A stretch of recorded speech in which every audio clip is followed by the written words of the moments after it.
Hi there, and welcome to the Positively Disney podcast. I'm Kimberly Bouchard, your host of the Positively Disney Show and the author of the Positively Disney book series.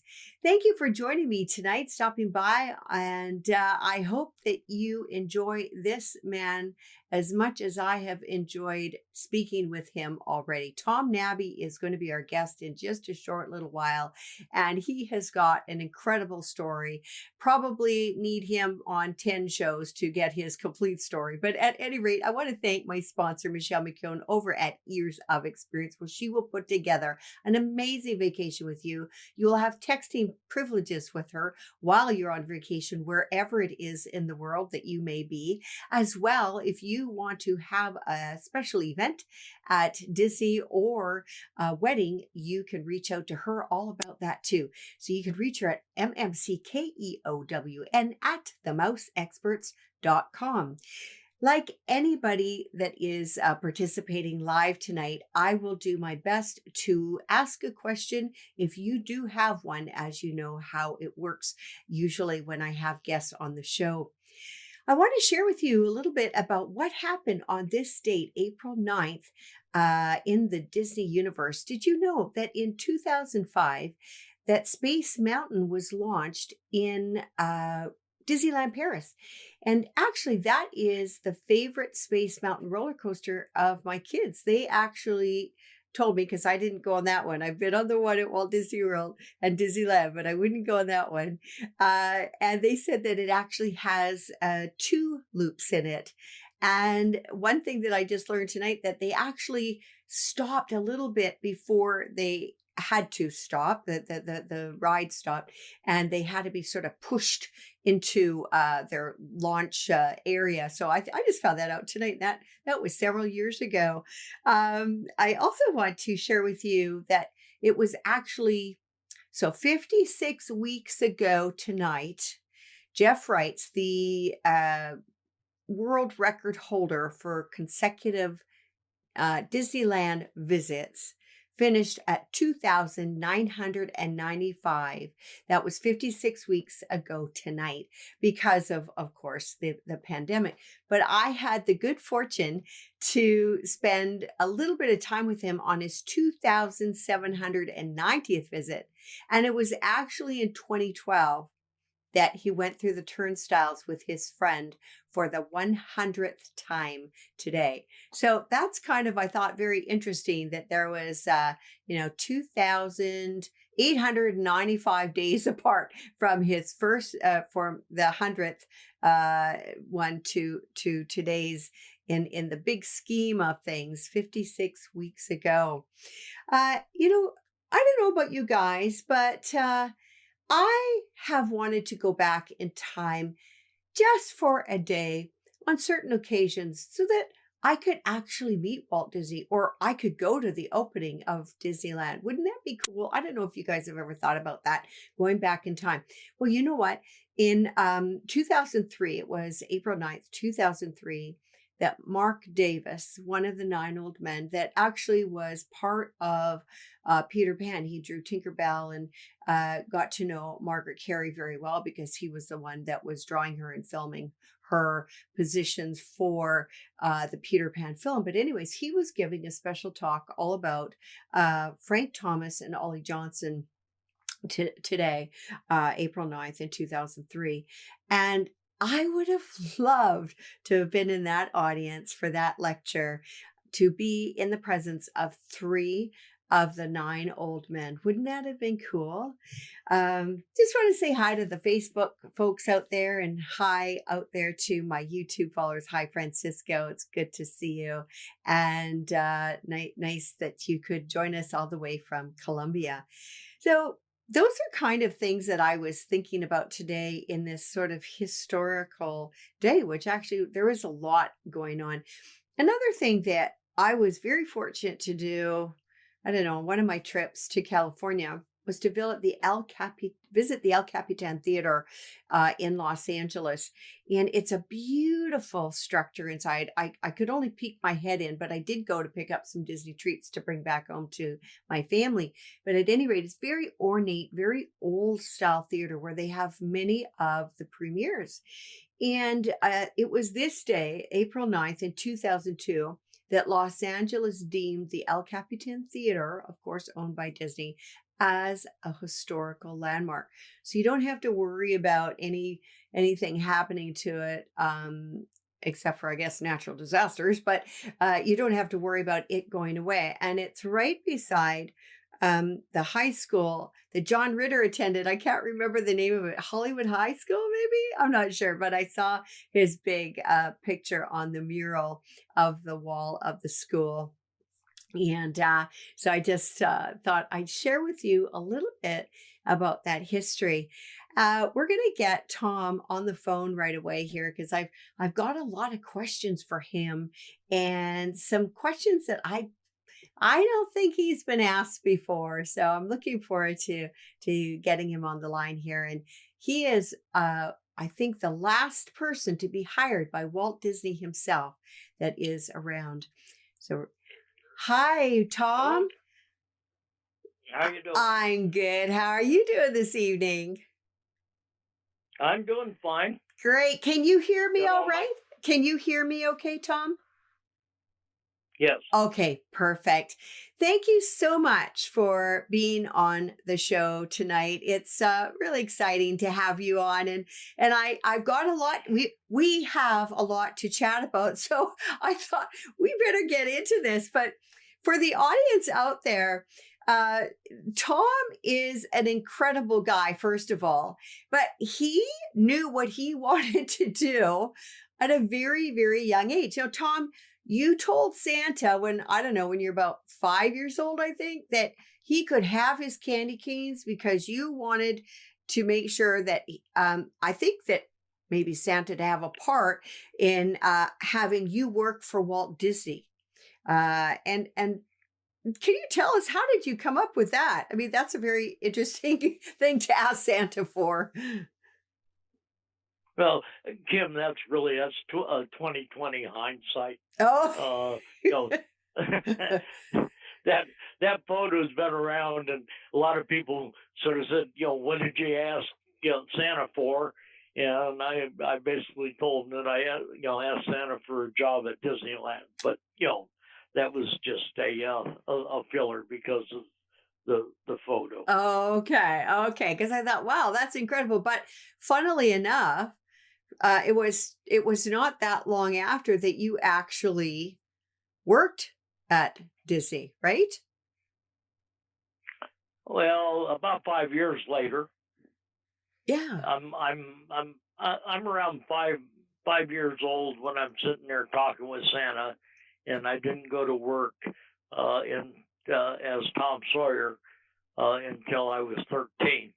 But I started as a newspaper boy at 12. Okay. And now you where did you sell the newspapers, Tom? Because there was something about you being near the Disneyland park, right? Or yeah, what they had is they had a publication called the Disneyland News. Okay. And that was before they had any guidebooks or anything like that. And the Disneyland News was a monthly publication, and it pretty much told a little bit of the history of Disneyland, a little bit of coming events, and gave the lessees at Disneyland the opportunity to advertise their products. Okay. And it sold for 10 cents a copy, and I get 3 cents for every copy I sold. Okay. And Joe and Ray Ahmet were the lessees that had the Castle News operation, which in turn sold the Disneyland News. Plus, they would put your name or whatever you wanted in the headline of the paper. And they had a little shop there on Main Street next to the Opera House. Oh, that is amazing that you were right there when, I mean, at the beginning. Actually, you were even in the park before it even opened, right? Yeah, a lot of the neighborhood kids would go over to the pony farm, and we rode the mules around to break them in before they were out to the guest to ride. So Mm. we were we were sort of like live sandbags testing the mules. What a fun thing to do. I remember those. I mean, it was years later that they had them. I remembered those the pony rides, and how cool is that you got to do that. Now, you were hired by the man himself to be Tom Sawyer. How did that come into being? Well, I was selling newspapers in the park. Somewhere after that first summer, uh, somebody mentioned to me that Walt had said he was going to build Tom Sawyer's Island on the rivers of America, and that you look just like Tom Sawyer. You should ask Walt for a job. And I thought that was one heck of an idea. And Walt was in the park quite frequently. He'd come down on Friday afternoon and spend the weekend down in his apartment on Main Street and walk around the park, and he was accessible. Mm-hmm. So I found him Okay. and I introduced myself, and I told him that I heard he was going to build Tom Sawyer's Island, and that I looked just like Tom Sawyer and he should hire me. But he didn't at that moment. But what he did is he didn't say no. Okay. He left the door open and he said, "I'll think about it." So every chance I had after that to find Walt, I would ask him if he was still thinking about hiring me to be Tom Sawyer. And that went on for almost a year. Oh. And yeah, and I was in the penny arcade, spending my hard-earned paper money playing I love the baseball machine, playing the baseball machine. And a gentleman by the name of Dick Nunes, I don't know if that means anything to you or not, Yeah. but Dick came and tapped me on the shoulder, and he said, "Tom, come with me." And if you know Dick, when Dick says, "Come with me," you don't argue with Dick, you go with Dick. Okay. And so we walked over to Frontierland and went down to the landing for the Tom Sawyer Island rafts. And Walt and Bill Evans, Morgan Evans, the landscape architect for actually Walt's house, Disneyland, and later on for Walt Disney World, were coming off the island. And Walt said, "Do you still want to be Tom Sawyer?" And I told him, "Oh, absolutely, Mr. Disney." And he told me, he says, "You need to get a work permit and a Social Security card. And as soon as you do that, I'll put you to work as Tom Sawyer." Oh, So my. that's how I got hired by Walt. Oh, my gosh. You must have been walking on cloud nine. Oh, absolutely. But you understand, I'm just turned 13. Right. Okay. And Walt was 55 at that time frame, and so, but he was easy to talk to. All right. But part of that is he had all the child actors and the Mouseketeers and 2 teenage daughters. So he was very, very easy to talk to, and he gave you the opportunity to state your case, and then at the end of it, then he'd make his response to it. But he never poo-pooed you or talked down to you. He just basically answered your questions and then told you what he was thinking. Oh my goodness. Well, that's lovely to hear. I've not actually, it makes sense with his own children, and he had a lot of children around, so he would be a good communicator, you would assume, but that's nice to hear it from you. Now, as Tom Sawyer, what did that entail? Well, it entailed, first of all, as a face character. Oh, Okay. okay. So I didn't have a I didn't have a mask or that type of thing. So I Hmm. was a face character, and part of that was to pose for pictures, and I would either respond to Tom Sawyer or Huckleberry Finn, Hmm. whichever the guest would want. Oh, okay. I wouldn't respond as Becky Thatcher Yeah. and Joe. That was, yeah.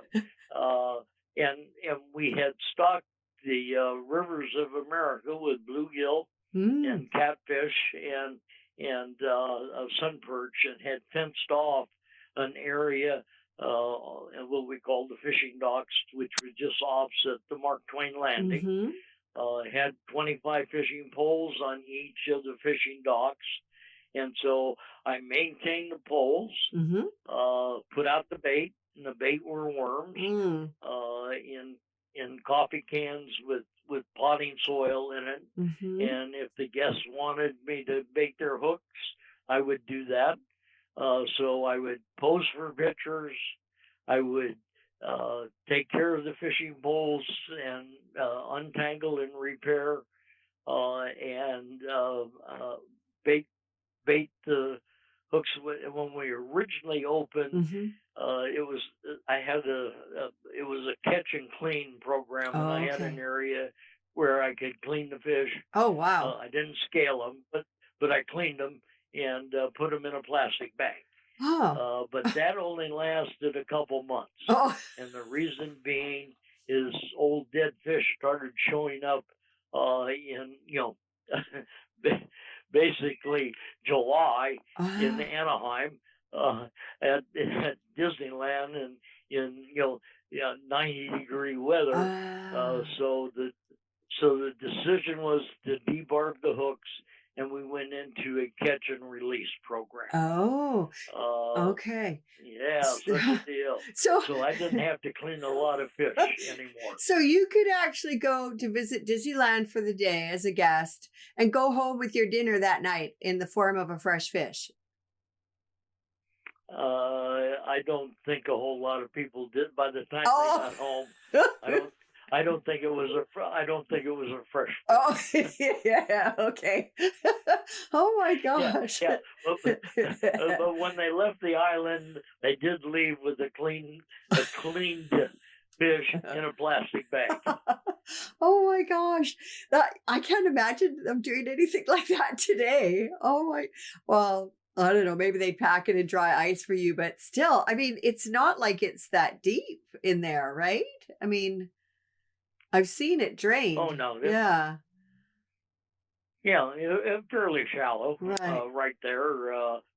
Probably out where the pylons were, where the netting was. It may have been all of 4 feet deep. Yeah, Around the docks, it was 2 to 3 feet. yeah. Wow. So, and now you have had some photos taken with some fairly famous folks. Can you share a few that we may know? Oh well, we have to back up a little bit to when I was selling newspapers. Oh, okay. One of the jobs that I had was to sort out the papers and deliver a copy of each of the papers to the manager of publicity, Eddie Meck. Mm. And and Eddie basically anytime they had a publicity shot or something go on, he'd say, "Hey, go get that redheaded kid, that Tom kid. That all-American boy. We'll use him in this shot." Ah, So I was in a lot of publicity shots in 1955, okay. and one of those was with Melton Burrow Oh, and okay. Jerry Lewis, Oh, uh, wow. which was which was sort of and your audience has to be my age or older remember who Uncle Milty was. Oh, And Jerry passed away here just a few years yeah, ago at yeah, 91. yeah. But yeah, and then I had I was in some of the Mickey Mouse newsreels, and I worked at the circus before I became Tom Sawyer.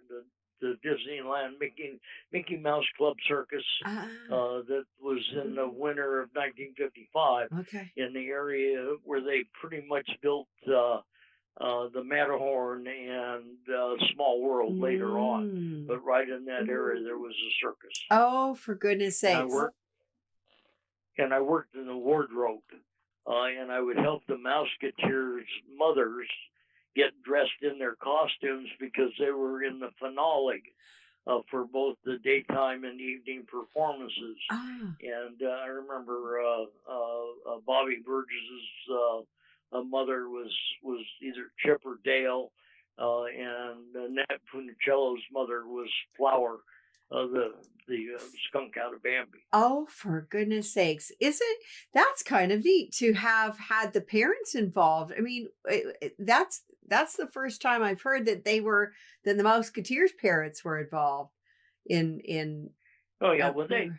they had a trailer back there, and they actually went to school every day in the trailer, and they Okay. had an afternoon performance, and they had an evening performance that they did for the circus. Oh, isn't that lovely?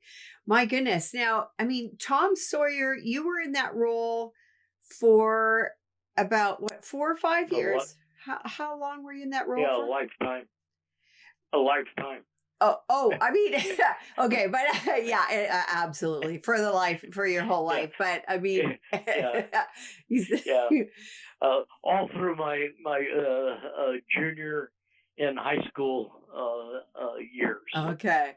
So basically, from the time I turned 13 to the time I turned 18, so 5 years. Okay. Now, you did other things for the company besides that. I mean, that you were just getting started. What can you tell the Yes. audience? Yeah, a little bit briefly about what other roles did you have with the company? Well, after I was replaced as Tom Sawyer because I sort of outgrew the role, Right. I became what they call a ride operator, Okay. and because I knew the island rafts, the guys that trained me on how to drive a raft before I became 18, I'd come in early in the morning, and so the day I turned 18, I was actually a 4-day-a-week relief foreman, Okay. one day as an operator Wow. on the Tom Sawyer Island rafts that first year in 1961. Okay. And then in the fall, the island was only open on weekends and holidays and summer. Oh. Okay, and so it was getting ready to get into the winter hours, and it was in September, and my supervisor at that time frame handed me a spiel for the Jungle Cruise, and this was on a Sunday evening, and says, Tom, memorize this. Wednesday morning, report to the jungle. So you were a Okay, skipper. so You were a skipper on the Jungle Cruise. oh yeah, that was Oh. a jungle bunny. Yeah, Oh my yeah, gosh, I love it. Oh my goodness. yeah. So I ended up memorizing it and showed up, and Earl Archer was my trainer, Okay. and I made about 4 or 5 trips with Earl. And he says, bless you, son, go forward. You're now a jungle skipper. And that was the extent of my OJT training on Oh, the Jungle Cruise. wow. And in turn, in entry level into ride operations back at that time frame is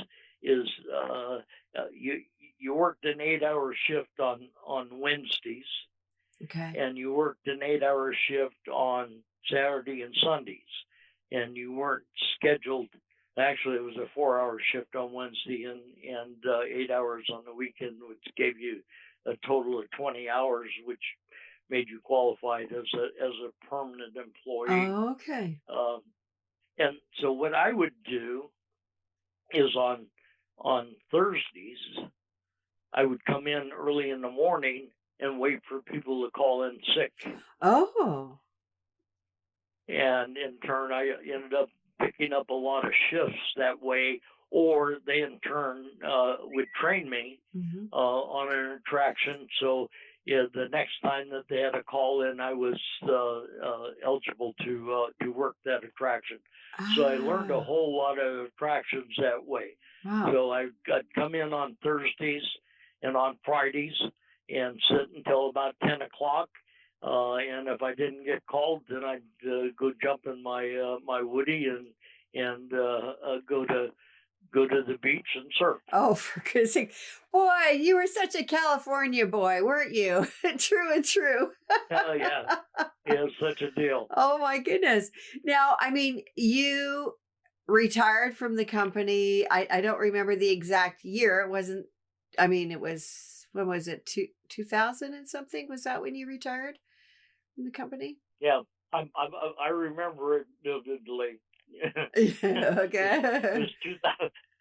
It was June of 2003. Okay. June is a very interesting month for me. I was hired. I was born in June. Okay. I was hired in June. Okay. Okay. I retired in June. Okay. I got married in June. Oh my. Father's Day's in June. Yeah. So yeah. So June is a very active month for me date-wise. Yeah, that's for sure. Now, what was the position? What was your last position, Tom, that you held with the company? I was the manager of distribution services for Walt Disney World, and what did that entail? I operated all the warehouses for merchandise, food, general supplies, projects, and long-term storage. Holy cow. Boy. That's quite a leap from newspaper days. That's amazing. That's a life. That's multiple lifetimes really involved in that, I think. Oh yeah, it was. That was an interesting time, and I sure learned a lot about inventories and inventory systems. Yeah. Well, I know, I didn't even know about this until I had read your book that we'll talk about a wee bit in a moment, but there was actually a Mickey Mouse One, an airplane called Mickey Mouse One. I know what Air Force One is, but what in the world was Mickey Mouse One like inside for an airplane? No, it was a pretty small aircraft. It was I'm trying to remember it was a turboprop Gulfstream. That's what it was. It was a Gulfstream turboprop, and it had a crew of 3, a pilot, co-pilot, and a hostess, and I think it had 15 people total. So Mickey was not the pilot. No, Mickey wasn't the pilot, but that was the call sign. It was Mickey Mouse One. Okay. And you couldn't fly from LA to Orlando without stopping someplace and refueling. Oh. And okay. they usually stopped in Lubbock, Texas, and got refilled in that area. Okay. So basically inside it was, I guess maybe I shouldn't say it, but a typical plane, or did they have colors? Like if we were to walk in it today, would we know that was a Disney themed plane? Oh, God, I can't No. remember if there was any memorabilia on it. Yeah. I do remember inside the plane. It was outside. It was white with an orange stripe down the middle of the plane, and most of the interior was a beige leather. Okay. And there was a row of single seats on one side, and there were seats with a little table in between them, and they were facing each other. So Oh, 1, okay. 2, 3, 4 people there. Then there was a couch, Oh, and then there was area in the back of the plane that was Walt's compartment. And then on the other side of the plane, it was seats facing forward and back with a table in the middle, 2 sets along that wall. nice. So let's see, it was the 4, 3 on the couch, 7, 1, 2, 3, 4, 5, 6, 7, 8. Yeah, 15 people. Nice. Gosh, I don't know, but flying in a plane with a couch sounds much more comfortable than a seat that we have today. Yeah, well, yes, and it was it was a little bumpy ride, Okay. depending upon the time of year. Right. Time of year that you flew. Nice though. And that's kind of neat. Mickey Mouse one. That's so funny. I never even knew that. Now, you had been kind of given an interesting name, or should I say, you invented something that most people would not know about at your time at Disneyland. You were kind of known as the patron saint of lost items at St. Anthony's of Disneyland. Can you tell us a little bit about that? I have no idea where that came from. Oh, I've never heard that. Oh, really? Okay. But you were very concerned and noticed about a lot of folks that were losing things on different rides and I think you solved the issue with a special pincer item. Did you not? They called it I think they yeah, it was and that happened at Walt Disney World. Oh, Walt Disney World. Okay. Yeah, and when we opened the monorail system, there was a gap between the train and the station platform. Okay. And that's not a real wide gap. You couldn't drop a child in there, but people would drop their ticket books, they'd drop their wallets, all sorts of stuff would drop in there. And what we would have to do is move the monorail out of the station, okay, and then turn the power off because that's 600 volts DC. Wow. on the bus bars. Jump down in the trough, retrieve whatever the guest dropped in there, climb back out of the trough. And then the monorail shop had to dispatch somebody out to whichever rectifier we had to shut down and restart it. At that point, they couldn't do it from the monorail shop. Right. So that would take sometimes in the neighborhood of about 45 minutes for that cycle. Oh, wow. So no trains were running during that time frame. So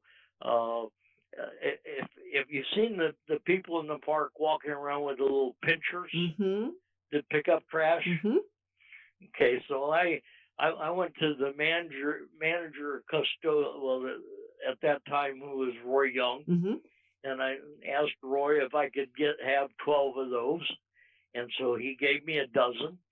And I took them back to the monorail shop, and they're only about maybe 4 feet long, if they're that long. And I went back to the monorail shop, and I asked the guys to extend them to 8 feet in length and to insulate them so we wouldn't cook anybody. And in turn, the stations that had troughs were the Magic Kingdom station, the Contemporary Hotel, and the Ticket and Transportation Center. The Polynesian was open to the ground, so if you dropped anything there, it just dropped all the way down to the ground, and you just go down and pick it up.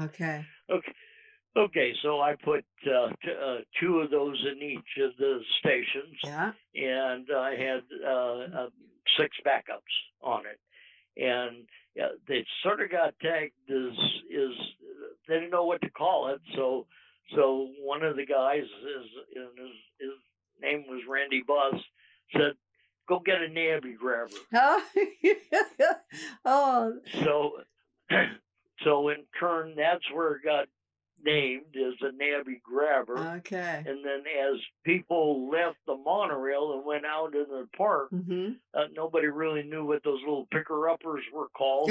And so they, in turn, those were called Nabbe grabbers. I love so it. That's where the Nabbe grabber came from. I love it. We actually have a few of those in our house, but I never really knew what they were called. Now I'm going to call it that. And I use that for things that fall, beside the washing machine or behind the washing machine or dryer or something, or just anything really that is in a spot that you normally couldn't reach. So I am going to now name ours the Nabbe grabber. So now everybody will know what those are. Yeah, well, I have a pair at home too, but when you get my age, you don't want to bend over and pick things up, so you use a Nabbe grabber to pick it up. Oh, I love it, Tom. I mean, you've had such a very rewarding and amazing career with the company. What do you think would be the most rewarding in a career such as yours for you? Oh, that's an easy answer. Okay, it was being nominated and inducted as a Disney legend. Oh, yay! That's something that just there's a few awards. It was a Partners in Excellence that was awarded cast members by cast members. Okay. And that was one of those things, and being nominated as a Disney legend was the cream de cream. Oh my goodness! I had ended up with a window on Main Street when I retired. That's and they dedicated that about a month after I retired. I retired in June, and I think they put the window up in the middle of July. Okay. At Walt Disney World. Okay. And where is that in Walt Disney World? That was really on the top of my list. My director of that time frame, Greg Roos, when I got ready to retire, he says, "Tom, what would you really like to have as a retirement gift? And if I can make it happen, I'll do it." And I told him, "Well, I'd like to have a window on Main Street at Walt Disney World and a window on Main Street at Disneyland." Yeah, okay. Well, unfortunately, we didn't make it at Disneyland, but we did at Main Street at Walt Disney World. Nice. And it's above the cinema. On the second story. Okay. And it's called Sawyer Fence Painting. Proprietor Tom Nabbe. Oh, I love it. Lake Buena Vista, Florida. Anaheim, California. So I did get credit for Anaheim. Oh my gosh. Well, I'm going there in a couple of weeks, so I'm definitely going to be checking that out. And that's so fun. It's sometimes, I mean, there's so many things to take in when you walk down Main Street, USA, and we just have to look a little bit higher up to those windows to really get the idea of you guys that have been very blessed to have a window. That's so fun. Oh my gosh. Tell me about the day that you received your Legend Award, and so the Legend Award was different than the day that the window was unveiled, I think, right? Yeah, well, the Legend Award came 3 years after I had retired. Oh, actually, okay. 3.5 years after I retired. Okay. Every 5th anniversary, with the exception of this last one because it was closed because of the pandemic. Right. We have gone to Disneyland and been on Main Street on July 17th. Okay. So on Disneyland's 50th anniversary, we were out there. And the alumni club had thrown a dinner dance and I had bought tickets to go to that. Mm-hmm. And at the dance, a gentleman by the name of Jim Core, unfortunately, Jim has just passed away, but Oh. Jim said, "Well, Tom, I'll see you in September." And I said, "No, I won't. You may see me in 5 years from now in July, but Mm-hmm. I'm not going to be here, in September." Mm-hmm. He says, "Oh yes, Mm-hmm. you and Sully and myself have been inducted as Disney Legends, and the ceremony is going to be in September of 2005." That's how I heard about it. Now, in turn, my sister was house sitting for me, Uh-huh. and so when we got back to the hotel, I called her and I said, "Hey, is there a letter there from the Walt Disney Studios?" And she said, "Yeah." And I said, "Open it up," and sure enough, in the letter, it basically said that I'd been inducted to be a Disney legend, and the ceremony was going to be in September of 2005. Wow.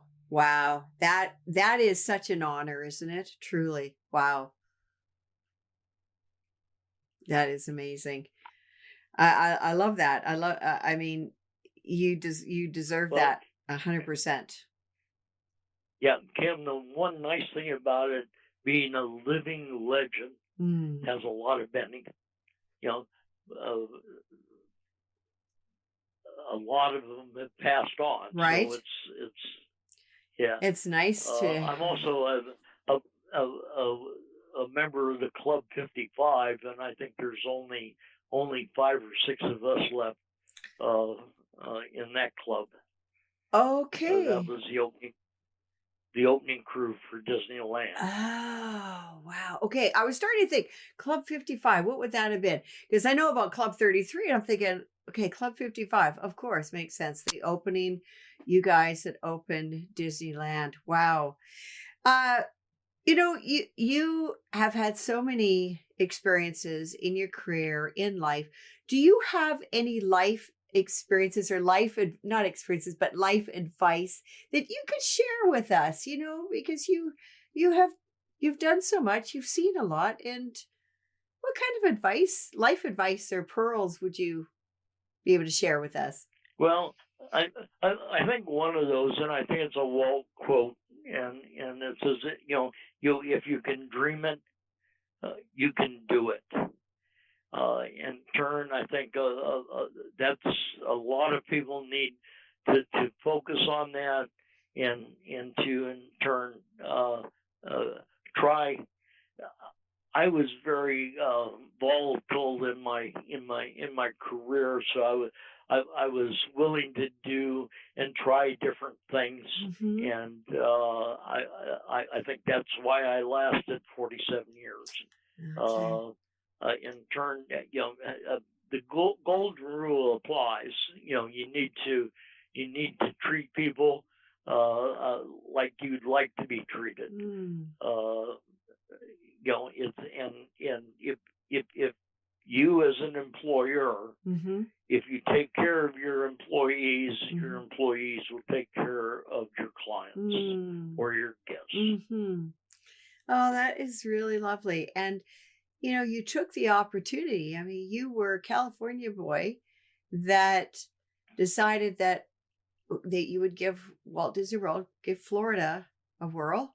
Had never been east of Arizona. I think you said you hadn't been east of Arizona before. East of Phoenix. Phoenix, yes. yeah, and and to do that, I think saying yes to the opportunities and look at what happened. It became such a wonderful place for you to be and to raise a family. And now I want to share with people that you have a book out. It is a really fun read. And can you tell us the name of the book and where people can buy it? Okay, the author is Nabbe. Yeah. the book the book is From Disneyland's Tom Sawyer to Disney Legend. Okay. And if you're looking to have a autographed copy, then go to my website, which is tomnabbe.com. Okay. Okay, and you can order it there. Okay. If you just want the book, or if you want it in Kindle, then go to Amazon.com and just plug my name into the search column, and it'll bring up the book. And I think the book is right around $18, and I think Kindle's right around $8. Okay.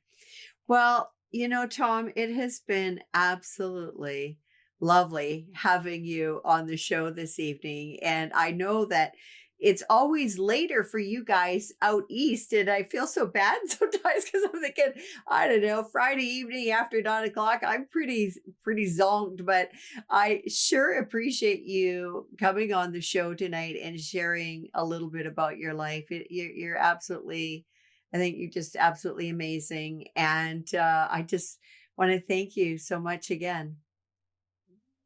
Well, I tell you very truthfully, if it wasn't for the support of my family, it would have been very hard to do a lot of the things. I was able to do it. My wife supported us, and I know my son missed out on a few things because I was working very long shifts. Mm-hmm. And you had mentioned the time difference is when I built an Epcot. Mm-hmm.